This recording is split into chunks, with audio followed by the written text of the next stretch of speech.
Baby పొటాటోస్తో masala curry ఈ విధంగా చేయండి. టేస్ట్ అయితే చాలా బాగుంటుంది. మంచి థిక్ గ్రేవీతో సూపర్ ఉంది. ఎలా చేయాలో చూసేద్దాం రండి.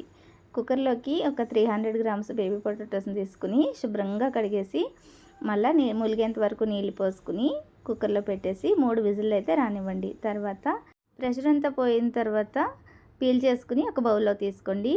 ఆయిల్ హీట్ చేసి 2 మీడియం సైజు ఉల్లిగడ్డ, 4 టమాటాలను కూడా ఇలా పెద్ద ముక్కలు కింద కోసుకుని ఆయిల్లో వేయించేసుకోండి. దాంతోపాటు కొంచెం ఎండు కొబ్బరి అయినా పచ్చి కొబ్బరి అయినా పర్లేదు, కొన్ని జీడిపప్పులు వేసుకుని బాగా వేగనివ్వండి. తర్వాత 1 ఇంచు దాల్చిన చెక్క, 2 ఇలాచి, 3 క్లోవ్స్ వేసుకుని తర్వాత 1 స్పూన్ ధనియాలు, కొంచెం జీలకర్ర, కొంచెం మిరియాలు వేసుకుని ఇదంతా బాగా ఫ్రై చేసుకోండి. ఫ్రై చేసుకున్నాక అన్నీ మంచిగా చల్లారిన తర్వాత మిక్సీ జార్లు వేసుకుని పేస్ట్లా చేసుకుని పక్కన పెట్టేసుకోండి.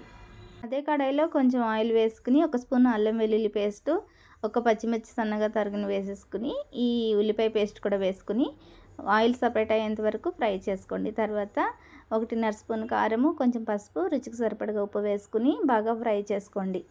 తర్వాత మనం పీల్ చేసుకుని పెట్టుకున్న పొటాటోస్ కూడా వేసేసుకుని ఒకసారి బాగా కలిపేసి 2 మినిట్స్ కుక్ చేసుకుని తర్వాత 1 గ్లాస్ వాటర్ పోసుకుని మంచిగా ఉడకనివ్వండి. తర్వాత ఆయిల్ సపరేట్ అవుతున్నప్పుడు కొంచెం కసూరి మేతి వేసుకుని ఒక 5 నిమిషాల తర్వాత మళ్ళీ కొంచెం పైనుంచి కొత్తిమీర చల్లుకుని వేడివేడిగా సర్వ్ చేసుకుంటే సూపర్ ఉంది టేస్ట్. రైస్, రోటీ, చపాతీ, పరోటా దేంట్లోకైనా కానీ చాలా బాగుంటుంది. వీడియో కనుక నచ్చితే ప్లీజ్ సబ్స్క్రైబ్ చేయండి. Thanks for watching.